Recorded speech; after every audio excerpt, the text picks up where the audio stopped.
Good evening, and thank you so much for being here for this very special edition of Working in the Theater Live.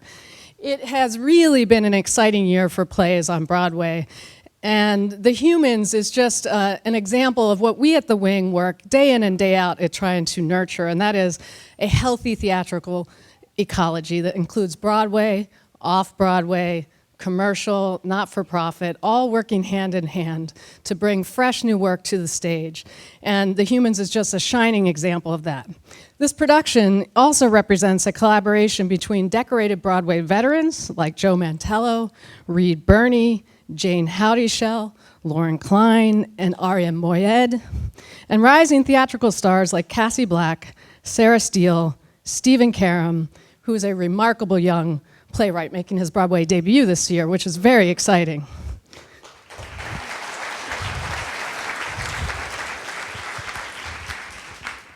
We are very lucky that all of them are here tonight, and we are also extremely fortunate that we have Frank Rich to moderate this conversation. There is perhaps no person that is more qualified to lead tonight's conversation than Frank Rich. His essays and commentary for New York Magazine, where he writes on both politics and culture, have the power to instantly change the conversation about whatever hot-button issues he decides to tackle. His singular impact in the political and cultural arenas has been deeply felt since 1994, when he first started writing op-ed columns for the New York Times. He would eventually help redefine the power and the purpose of opinion pieces at that paper, in this city, and across the nation. We, of course, first met him when his focus was on the stage. He began as New York Times chief drama critic in 1980 and went on to become one of the most influential and widely respected drama critics of all time. In recent years, he's taken on yet a new role as creative consultant for HBO, where he serves as executive producer on the Emmy Award-winning series Veep. He has also been the executive producer on acclaimed HBO documentaries Six by Sondheim and Becoming Mike Nichols. He has authored books, he has won awards, and he has simply done it all.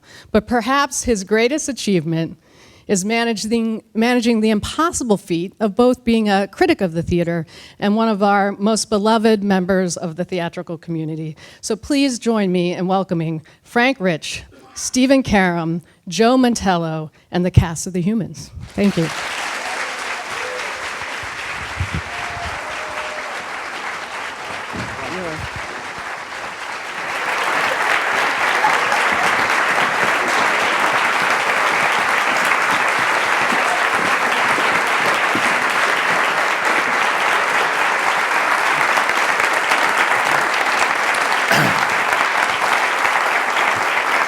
Thank you.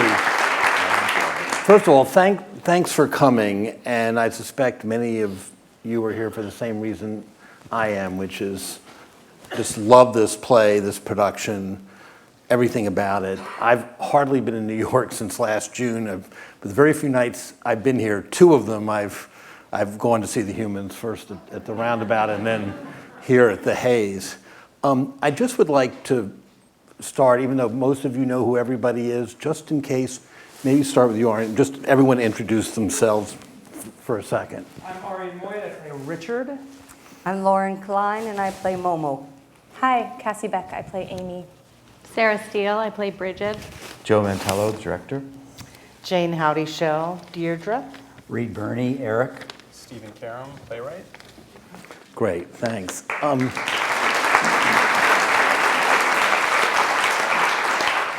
So, Stephen, I have to start with you. Well, he did write it, even though we know a lot of them made up their own lines. But writing a family play, an American family play, it's the most, it's the staple of the American dramatic stage, has been for all of modern American theater, with a lot of heavyweights at it before you, and great examples even relatively recently, like Tracy Lett's August Osage County, which I'm also a big admirer of. when you sat down to write this play, were those ghosts or examples? What was that? Was any of that in your head? And if so, how did you get it out of your head and write your own play?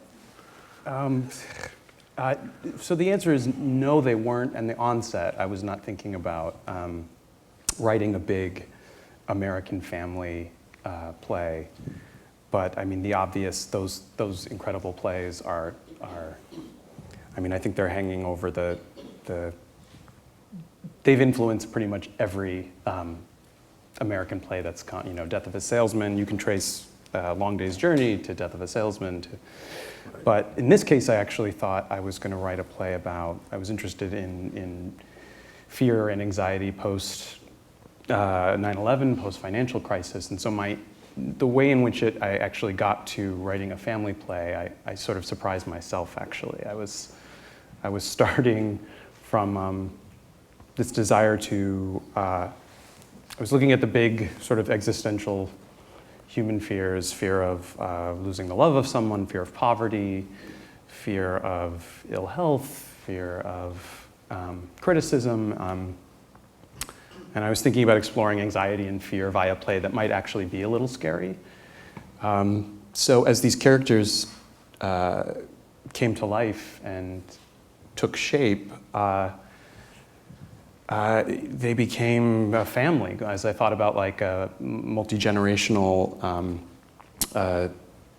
group of characters, I started to create a family in which each of these people were attached to a specific fear. This is a very long-winded answer, but it's fine. I mean, it's just dispelling the myth that I actually had a light bulb moment. And through that process, I built this family, and the idea of a real-time play came from my desire to explore these existential horrors in the everyday moments, in sort of the quieter moments, almost the interstitial moments of maybe what would be blackout moments in other family dramas. And that's the long-winded answer of like what actually got me started. But yeah, when I started writing, I thought I was going to be writing a thriller, like a very genre. So and the more I grew attached to these characters, the more my love of the thriller genre and psychological horror receded into the background. And it's a family play that's, I think, inspired and infected by my love of that genre, instead of the reverse. You know, the whole 9/11 piece of it, I've been thinking about it a lot. By the way, we're going to sort of assume that you've seen the play, and they're going to be spoilers, so if you haven't, you're out of luck. But it occurred to me as I've thought more and more about the play that in the aftermath of 9/11, and particularly in New York, it threw the country into this sort of dark period of tremendous fear, particularly of terrorism, and then into a war that people were very excited about up to a time, and then the war turned into a disaster. Then time passed, and we've been hit by the economic downturn of 2008. And it's almost as if, it seems one of the things that's powerful about the play is suddenly we're going back there 15 years later and finding that maybe that what we thought was important about 9/11 obscured the fact that people were suffering in other ways, including economically. I don't want to put words in your mouth, but was that something, writing about working people who are having trouble making ends meet, making a living, facing retirement, problems in their jobs? This is something that's so central right now to American life, but it's not something you see very much in American plays, current American plays. And was any of this do you have any political thoughts as you write? It's not a political play, I know, but.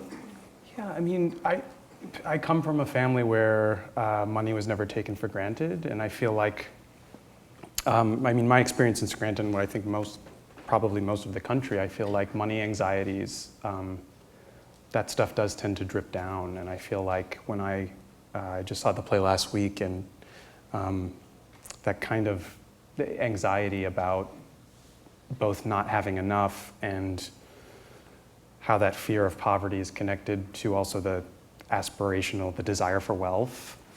It's sort of, none of that was conscious when I was writing the play. It was obviously,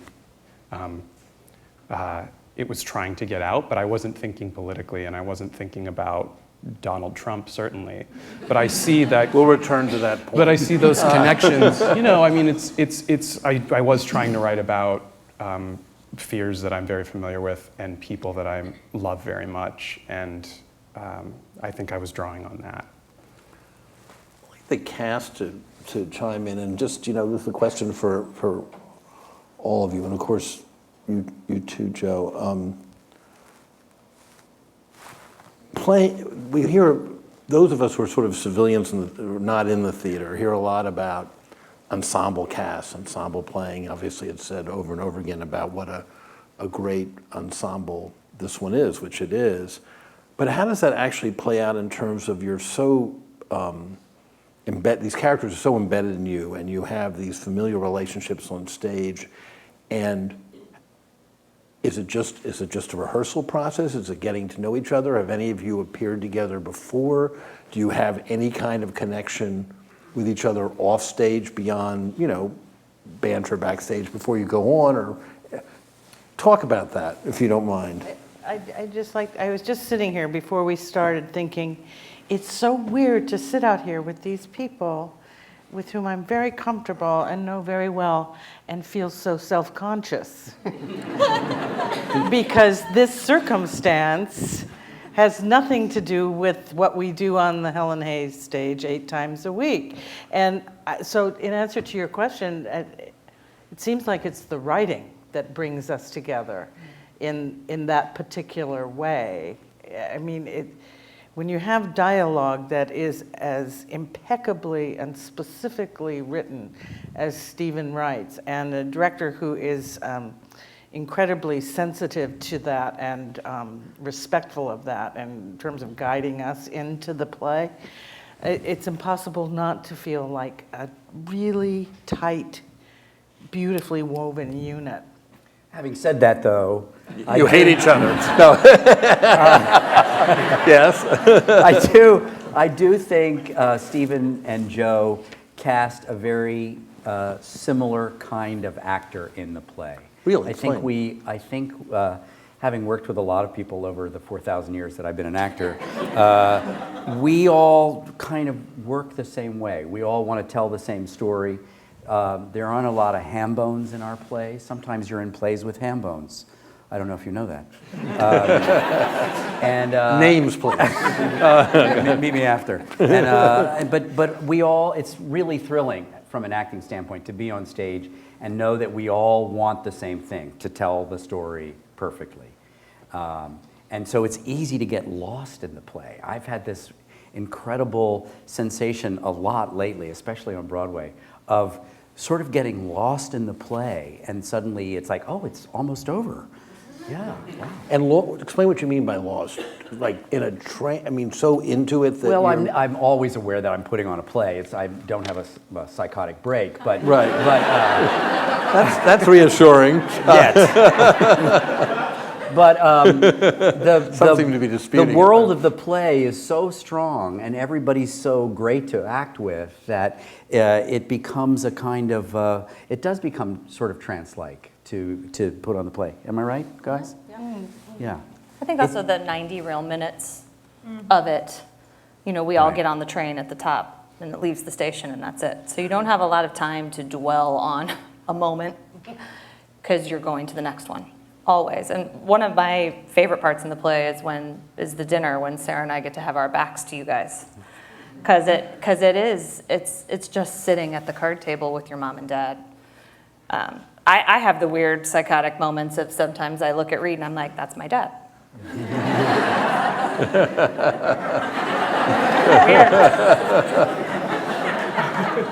But I also think I had a ton of respect for every single actor that's up here. We have worked in some linkings of working together a little bit, but when I heard the cast, I personally was just thrilled because I just have a lot of respect for their work. And so I think the thrill of being able to show up at rehearsal and know that you're going to work with these people and then you're really doing it is fantastic. The play is so tightly written, and also reading it on the page, the precision, not only of the lines, but also the way the lines are broken up, people talk over each other, the intrusion of business off, noises off in a big way.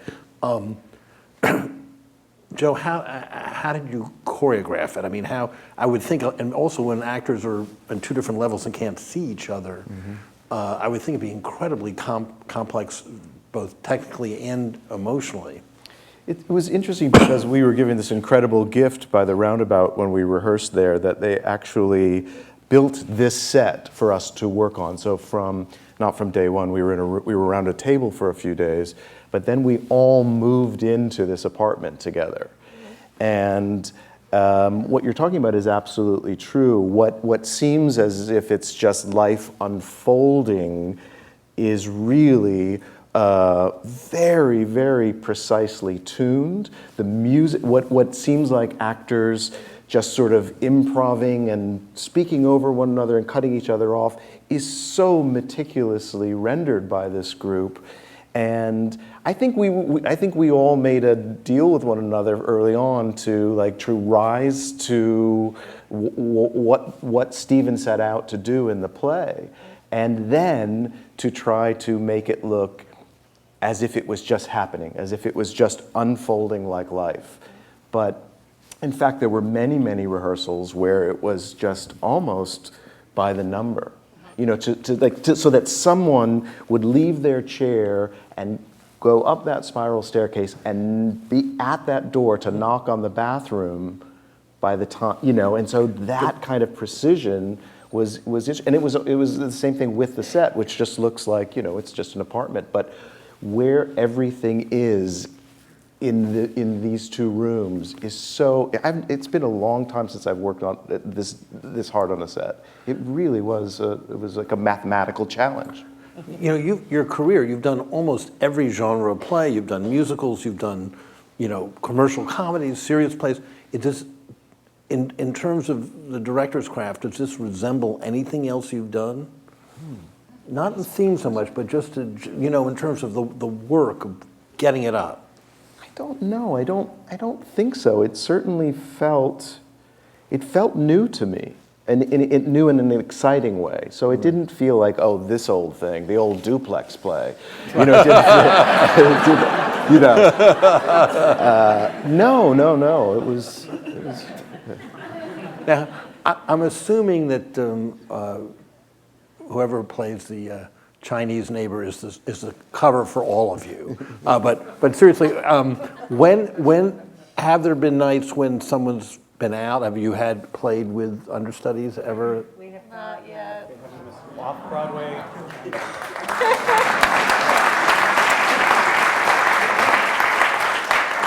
The understudies don't feel that way. I was going to say, yeah, you're giving them ideas. Because I would think it would be it'd be hard for that person, and in some way hard for you guys to assimilate. Even though I'm sure very professional actors are doing it, I would think it'd be very difficult. There was another production of this play with a completely different cast in Chicago ahead of the Roundabout version, which the Roundabout, I gather, graciously allowed because of your connection. And I know that the director of that production died tragically in a car crash, right? Yeah. PJ Paparelli. PJ Paparelli, exactly. Yeah. Not a comparison in terms of quality, but I'm just curious.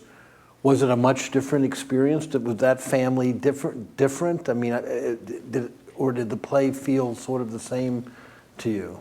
The gift of those two experiences were that they were very different, and it's kind of, it's what I've learned I actually quite love, rather than the experience of a co-production where maybe you're trying to move everyone, but only maybe half of the cast moves with the show. This was just a completely different enterprise with very low budget in terms of the set, and really was allowing me to focus on the play with a great group of Chicago actors. PJ, who I've known since 2002. And yeah, I mean, it was where I did a lot of surgery, and we had in storefront theater in Chicago, you have essentially maybe 2 or 3 previews before you open. So for a new play, that's pretty anxiety producing, and that was, we also had 2 weeks of rehearsal, and it was just an extraordinary period of rewriting and suddenly understanding what this play felt like. And I'd been written the play with a little shoebox kind of with like little Lego people. But yes, totally different experience. And, it was one of those, I was very lucky to have two, because it was in a storefront theater where like the ceiling itself of the theater had to be the ceiling of the apartment. They had to paint it. They'd never done a 2-level set. So it was almost like doing, from the onset, there would be no comparisons to the two. It was just 2 different enterprises, which as a writer, selfishly did allow me to really see what the play was. Like you learn so much about what does stay the same, which is the story and these characters, and where's the heartbeat and where's the pulse, and how does it actually work in terms of not obsessing about all the other things that can vary, like really trying to find the pulse of it, like what is the play's soul. Right. What about, this is a question for everybody, has there been a difference in response to the play? I don't mean in enthusiasm, but I mean in response from moment to moment between a roundabout subscription off-Broadway audience and a Broadway audience, even though there's a very intimate Broadway theater. It's the smallest by far of the Broadway theaters. But have you noticed, has there been any difference in response? What do you notice? To me, it feels actually oddly more intimate here than it did at the Roundabout, even though the seats like 200 more people. And it has to do with the configuration of the house itself. The Roundabout at the Lower Pales is wider, and the audience feels more dispersed in a way. But acoustically, this particular house is heaven. You don't have to work at all to be heard. And so it gives us, I think, a greater kind of freedom and flexibility, or we aren't having to muscle anything. And I wasn't aware when we were at the Roundabout that we were doing that, because that was where we opened, and so that was our experience, and that's how we knew the play. But once we moved here, it felt like, oh my gosh, it's somehow more, it's more effortless here to do it. The audience response on Broadway from the very first preview here was much more riotous, bigger laughs, and it scared us initially. It was scary. We all cowered a little bit backstage, and then thought we were somehow or other turning the play into boulevard comedy. Right. And Joe worked really, really hard all the way through our nice preview period on Broadway to both reassure us and keep us focused. And I actually think the play's better on Broadway than it was off Broadway. I agree as a viewer, as an audience member, and was startled when I saw it here. When it was on a weekend night, and to see an audience that was behaving itself, just quite in a Broadway theater in a weekend, people were not throwing ice around their drinks or dropping their playbills or whatever. But the laughter issue is something I want to talk about, because I feel, and this is particularly true in Broadway, but in general, American audiences, they want to laugh. They want to, and I've seen productions of Long Day's Journey into Night where people are laughing inappropriately because they feel it's a response, because things make them anxious, I think.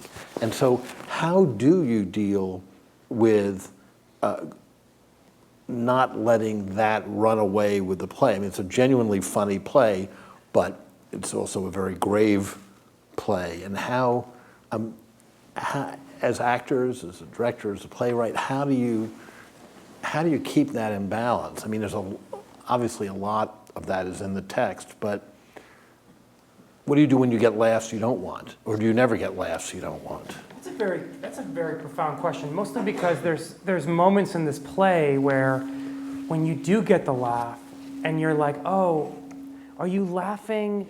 The play is very tricky. It plays on what Joe has expertly done is asked us to be, just like simple, be. Like, be who you are on the stage, and like with the little, with the amazing writing of it. And sometimes when you get a laugh that is contrary to what you're doing, it can really jar you because in a weird way, are they laughing at the character? Are they laughing? What are they laughing at? And so it can throw you. But the reality is that it's all true. And because it's all true, and when they laugh, it's all out of just their own shit, the audience's own dealings with these people. And it has less to do with us, and it has all to do with your own personal baggage. And so after the show, you hear so many wild different responses to it. It's because they're dealing with their own neuroses, fears, anxieties, and they're putting it onto us. And so it's a very crazy experience that can sometimes it happened the other night. Jane and I were talking on one of the shows. Their laughing was so loud that we was just like, wow, are they realizing these are real people that Stephen and Joe have crafted? So it's a peculiar thing that I'm constantly thinking about. We can calibrate, as the show starts. Sometimes we'll start, and in the first 10 minutes, we can tell this is an audience that really wants to laugh, because they're coming at us, And it is scary. It's like, whoa! But we can calibrate that. There's little things we can help do. We can keep the pace clipping along so that we're teaching them how to listen to the play. You can sometimes just sort of settle yourself down a little bit, and that helps. But it's not, the comedy in the play, it comes from recognition, I think, versus a kind of, setup and a one-liner and a laugh. So it is funny to hear the recognition. I have a line about M&A transactions. And there's a lawyer. That's what happens. So I'll say M&A transactions, and 4 people laugh, and I'm like, oh, those are my lawyers in the house. So it's out of recognition, and sometimes it's a human recognition, so the whole house laughs, and sometimes it's for a few people who are identifying with something particular in their lives. So it really is sort of, no audience is the same. That's one thing we've all kind of come to learn, which is unique to this experience, is no audience is the same. It is unique to this experience? That's amazing. Why do you think that is? I think people are seeing something in the play that maybe they haven't seen before in a Broadway play. There's something about this, the writing and the performing and the set, that my theory is that when you go to a Broadway play, audiences are used to big acting and big, Amadeus. Yeah, British. Yeah. You can. Are there any Brits in the house? British, or just a big Broadway style of acting that we think of, that we accept as behavior, which in fact has nothing to do with real life. Mm-hmm. So that somebody in a Broadway play will be like, and we go, oh, he's sad. I understand the story being told because he's sad, but it doesn't affect you in any kind of real way, that it doesn't make you feel anything. And I think one of the things that's so thrilling is that we get to come on with this mandate of it being real life. And it doesn't happen very often in a Broadway play. And I think both good and bad. I think people are scared by it and don't like it for that. They say, I don't go to the theater to see my mother with Alzheimer's. I just don't do that. That's not what I go to the theater for. And then I think other people are so taken aback by it. It's thrilling to them to see. So many people have said, that's my family.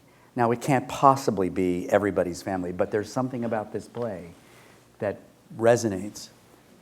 We were talking the other day about how in the first scene upstairs, within like the first, I don't know, 6 minutes of the play, there's a line that I have where I say to him, you know, he's making fun of my apartment, and I say, it's not like you gave me any money to help me out. And often the audience will go, oh. And it's amazing. We were talking about it because we were like, they just met these people. How do they already know that really hurts him and that's really a thing? But they know because it's their experience, or you know, they know what that is in a family, and they recognize this as a family and that quickly and are involved that quickly, which is the thing crazy. that's so lovely about that whoa too is when that happens collectively, then they laugh at themselves. It's really sweet, you know. So Joe, I was going to throw one more thing, but Joe has also been very strong on us to be like, these people don't have the tools that actors have. They don't have the tools that we all have. And so that's a really profound idea. So that kind of means like, oh yeah, we can't go for the joke because they don't know how to make a joke. Or if they joke, their jokes are different jokes. And so that idea is also really jarring because we're not giving them a ton of moments. We're going fast. Moments like that happen, and it's really quick, and then we move the hell on.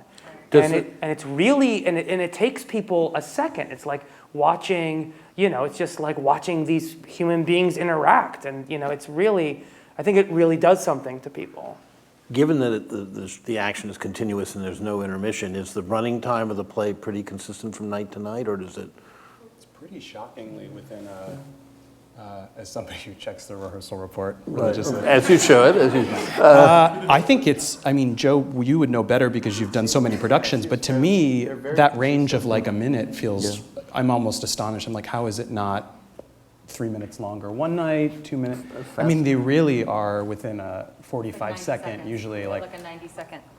Yeah. I've also started becoming really fascinated with those of us who go to the theater. There's always a transaction that happens at the beginning between an audience and a play, or an audience and a production. And it can be lights up, you're shot out of a cannon, and you're told that, you're taught that that's how you watch the play, or that's how you experience the play. It's going to come at you hard. And what I loved about this play from the first moment that I read it was the play starts in silence, and it's a man in an empty apartment. He's not doing anything. And there's this moment where you feel the audience go towards the stage. Who is this man? What is he doing? You know, and so then all of a sudden, the playwright is expecting you to engage with the play in a different way, which is, we're not going to do everything for you. Not every piece is going to be filled in. And it's fascinating to me, and I think that's one of the. I think it's not the lights up like, oh, here comes the family, you know, and then this sound cue happens that's very jarring. And what's that? Do you hear directly or more likely indirectly from people who don't like the play and and if so, is it that it's too unhappy, or is it they don't get it, or you're not here, or you just are? I haven't met anyone yet who. Well, I've actually met one person who didn't like the play, but he's an idiot. So, That's the same for all of us. we know the same idiot.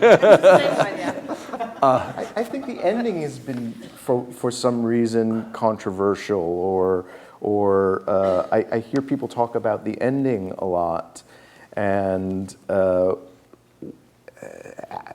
you know, just in terms of the content, what does it mean? And I thought, well, that's... My big fear about the ending was, you know, I sort of thought intensely about every syllable in this play, and I actually thought that the ending might have been too hopeful and too explicit in terms of guiding the audience through a story and to an ending point.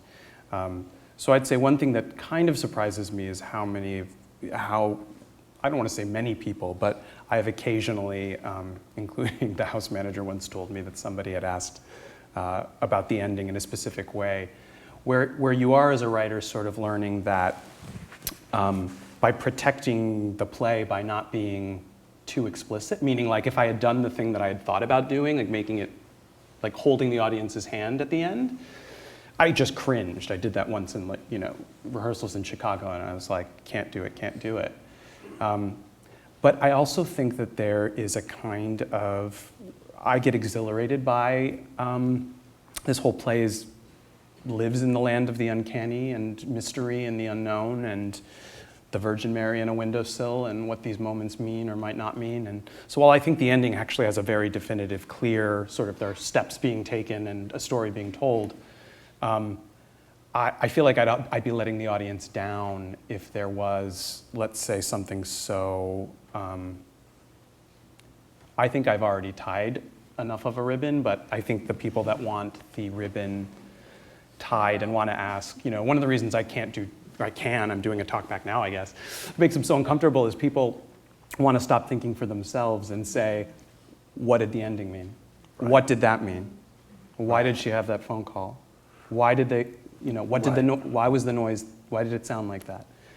And I don't think that's why I go to, no. There's kind of a death of imagination that happens when you start to issue a set of answers to even to things that I've obsessed over and certainly could hand the audience a thesis for each question. But.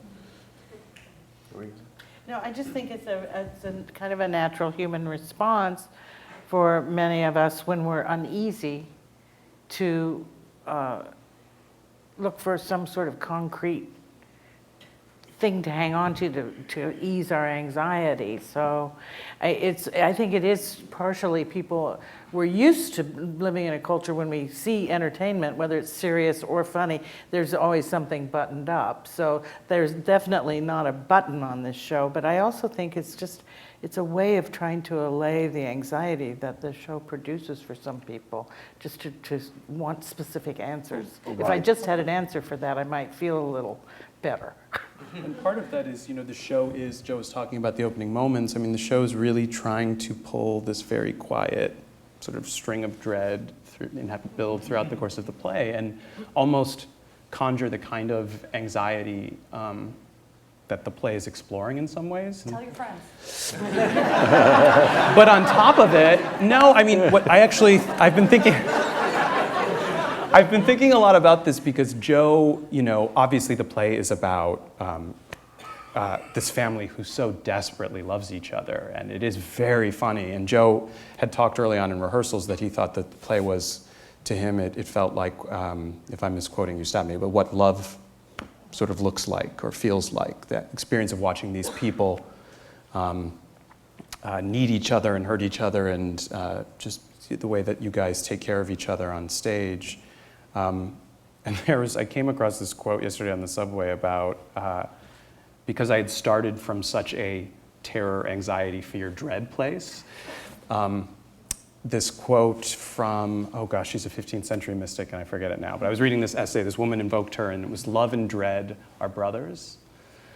And suddenly I sort of saw the connection between the two for me, and I kind of, it made me feel better because I feel like some people, understandably, look, if you want to be at Mamma Mia, and I'm trying, and I do sometimes myself, you can't feel sorry or apologize for the fact that a play is trying to look at, it's looking at some basement level stuff. But for me, what's interesting, and Reed teases me about this a lot, because I say, am I weird? And he's like, yes, you are weird.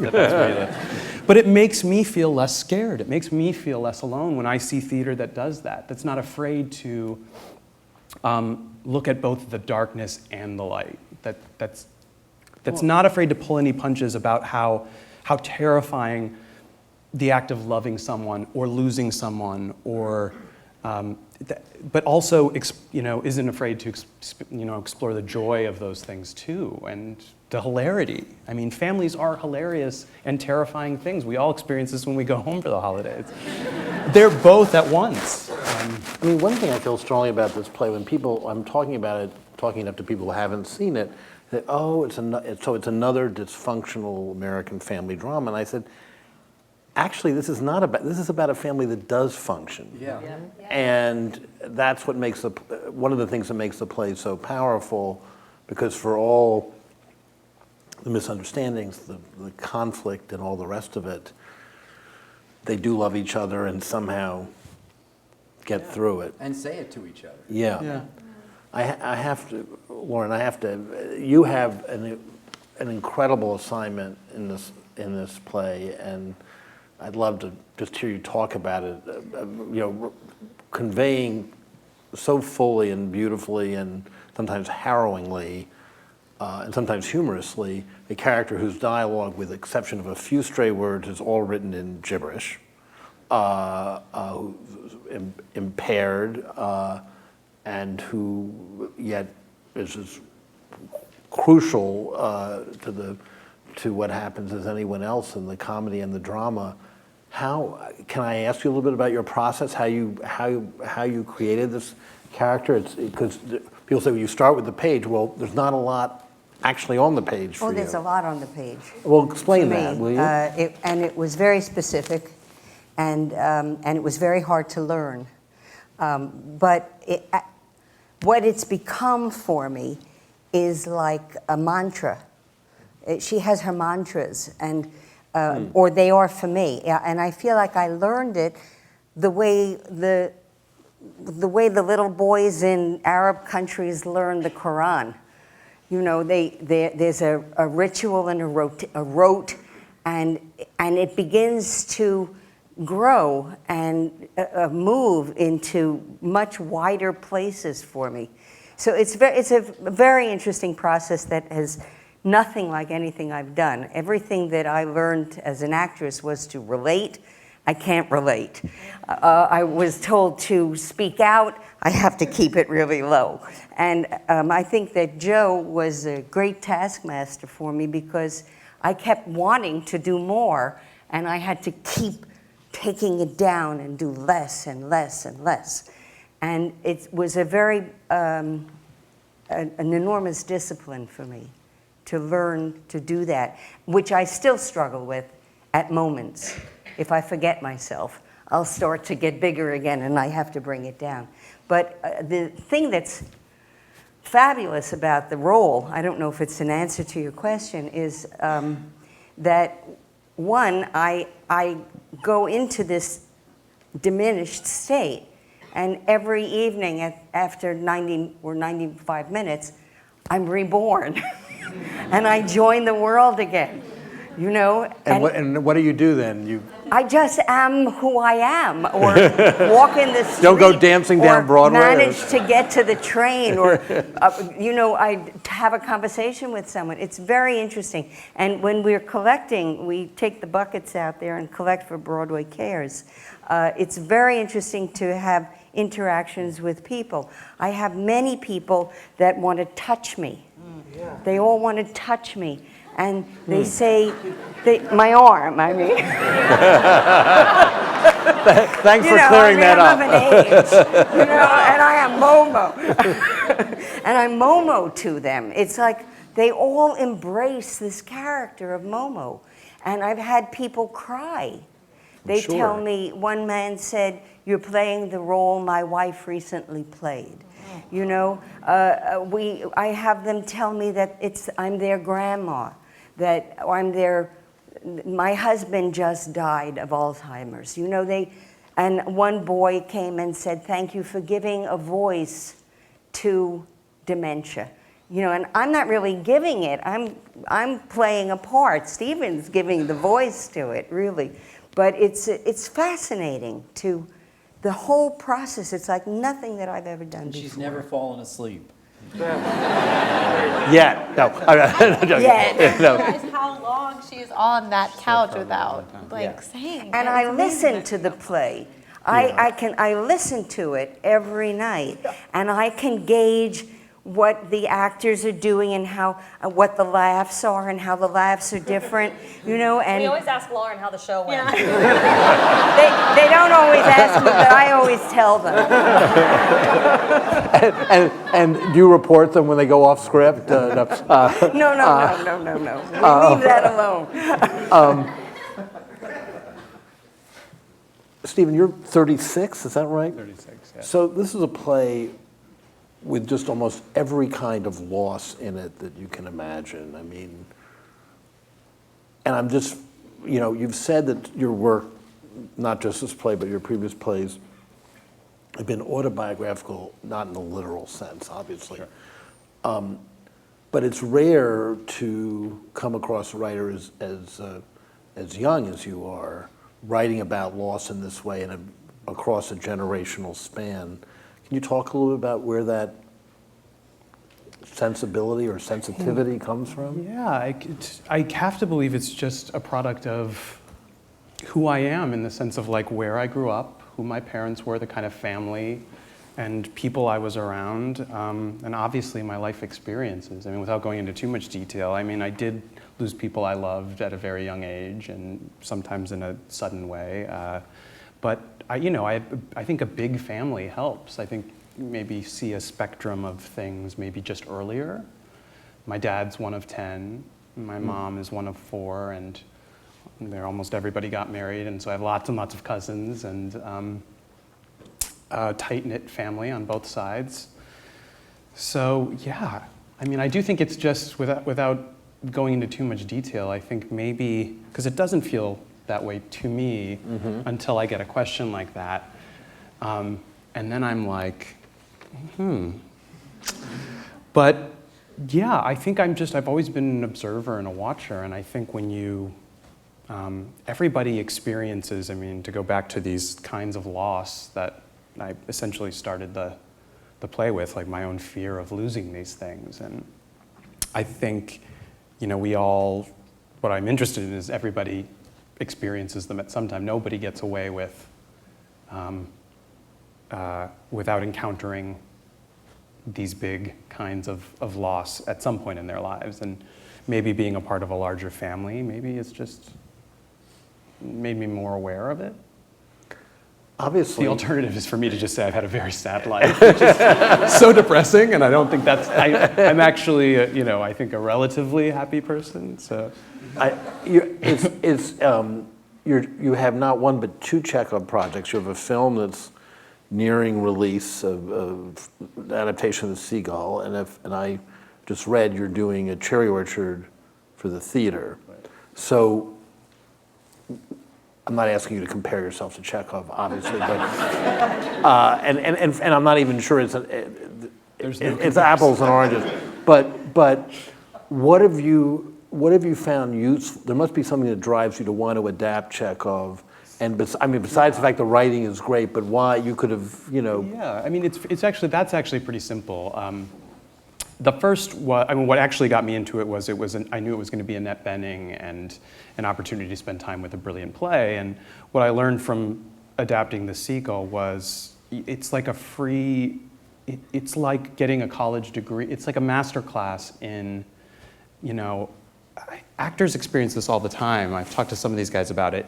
Getting to do, if they're doing Shakespeare or Chekhov, and you guys get to live in a place so fully, you literally can probably recite the play from start to finish. They do it every night, 8 times a week.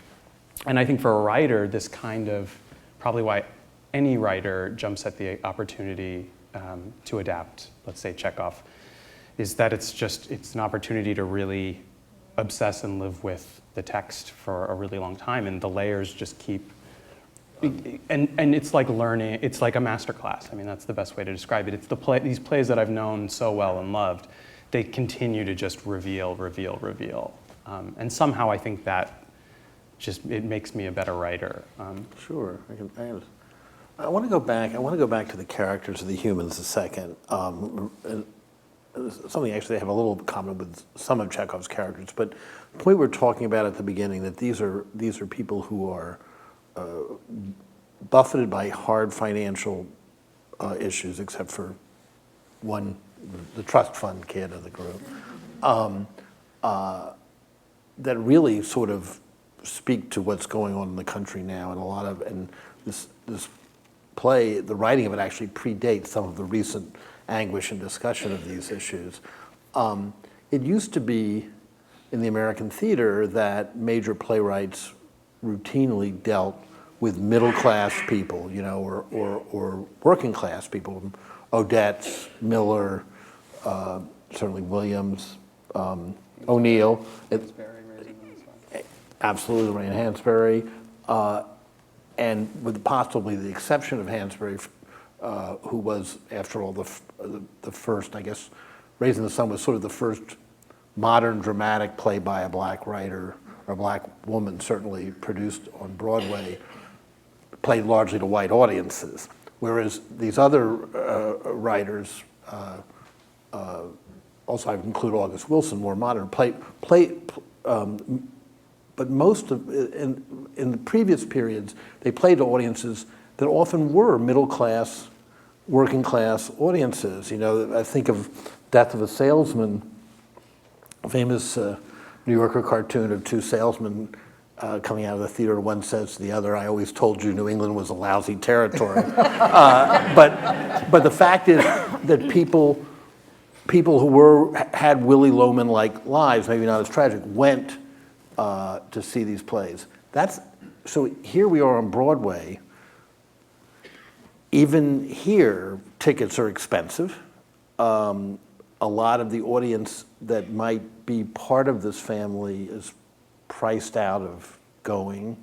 What do people think about that discrepancy, and is there anything to be done about it? Not in the sense of, I'm not talking about, you know, lotteries for tickets, but is there something weird about that disconnect between? Well, I will say our amazing Scott Rudin, producer, has $39 tickets in the mezzanine, which is actually the best place to watch the play from. Oh yeah, in this house it's great. Yeah, and I think that can be purchased in advance. In advance, yeah. Oh, no so it's not codes or some anything. rush thing. So, you know? yeah, so And we a actually road rush in front for and $30. $30 rush the day of, but we I feel like are getting people who don't always go to fancy pants Broadway shows.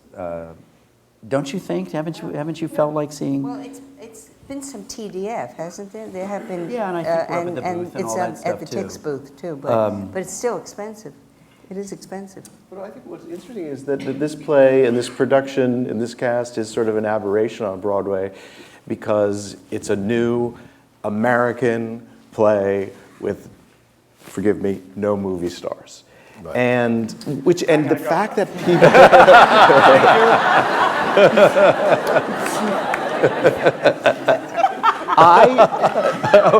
if you leave, James Franco is coming in. Go on. I mean, no, I think what's so encouraging is that audiences are actually showing up for it. It is amazing. It's not us. Well, it is you. It is you. It is you. But you know, let's talk about that a second. Okay. It's really interesting to me. Obviously, the play got great reviews, but there are plenty of serious plays without stars, even serious musicals without stars, that get great reviews and don't find audiences. And so, what do you sense of what's happening? We all talk about word of mouth, but what is the word of mouth? What do you think people? I think people are. It's really funny, so people are having a really good time. And then I think where Stephen takes us in the play is saying something to people that they are hungry to hear. More than one person has said they've never seen so many grown men weeping at a play. Wow. We make them laugh, we make them cry. the full menu. Yeah. I think there's something to be said about the multi-generations too that are on the stage, because I think the houses that we really tend to enjoy are the ones that have where the grandma brought the granddaughter, or there's sisters out there, or there's couples starting out, and like we talked about earlier, you know, people who've lost their partner to dementia, et cetera. Like that mix of age is unusual. So you're seeing younger audiences as well as Seeing the mix, usual. the whole spectrum, Yeah, which it's is true. great for our play. You know? And I tweet like 5 times a year, and it's almost exclusively to just remind people that these student tickets, that there are, 2 rows of, because that's how I saw. I mean, what's funny is, like, and Ari and I we met when we were 22 and we came to the city at the same time, but like every Broadway show that I've probably seen until like maybe even like yesterday has been at like a deep discount. And I know that everyone who is younger, and I teach now, it's, where if you're under 30, there's, if you're a student, if you're a, so while I don't necessarily think about the people who are buying the premium seats or not, or how much, I do think a lot about how can I make sure that everyone knows that there is a way to get in to see the show, even if you know. Can you detect a difference in reaction between the mezzanine and the orchestra? Not really.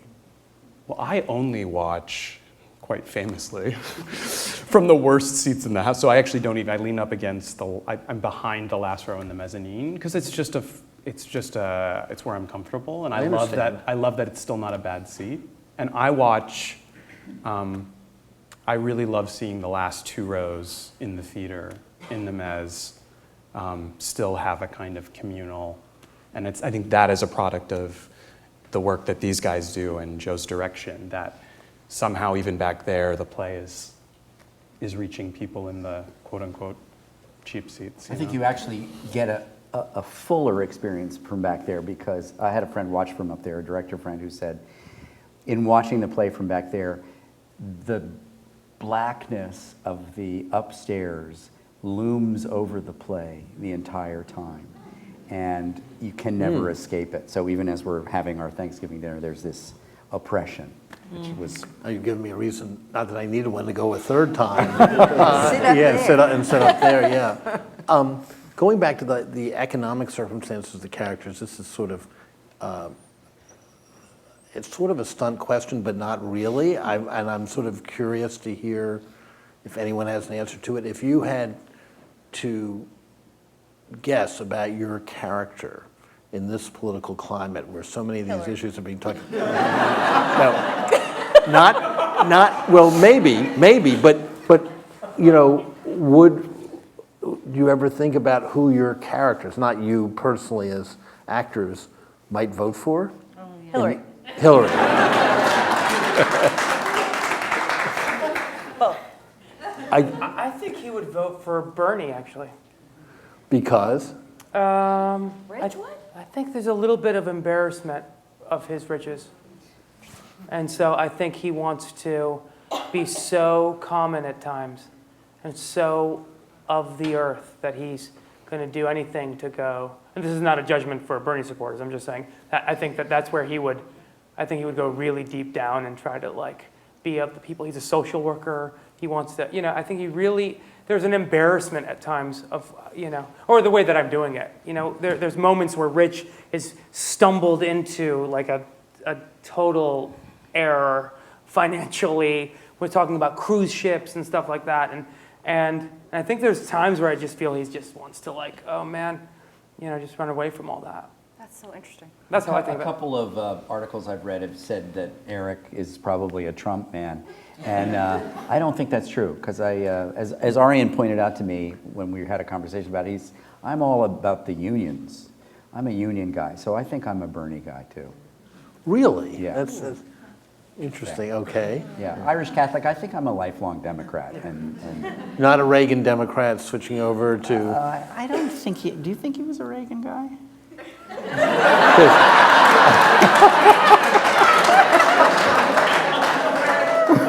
I mean, Trump is going to get Eric a job. He's getting us all jobs. So Wonderful. Yeah. It's exciting. I think Deirdre's voting for Hillary, but only because she wishes it were Bill.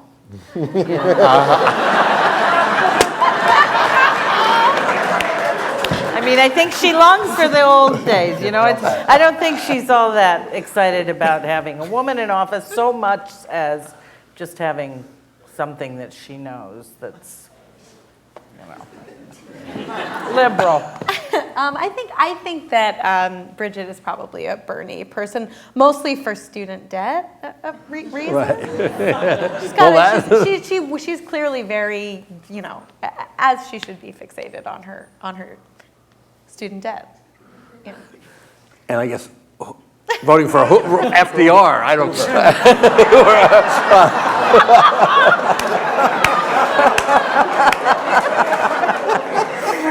That's why she leaves the couch. She's going to go put her vote in. Oh, if we were in Chicago, you'd be voting. I think if she had her wits about her, I think that Fiona would be quite tickled to vote for a woman. Yeah. I think she would. Yeah. She might not tell anyone that's what she's doing, but she would. Or she might. I don't really know. I don't really know Momo in her full state. In her head, yeah. I Yeah. mean, just get that tantalizing Yeah. letter. Yeah. Well, Pennsylvania is a swing state, so I think we don't have to listen to any more predictions about what's going to happen. Well, thank you. This has been a great pleasure for me, and thank you.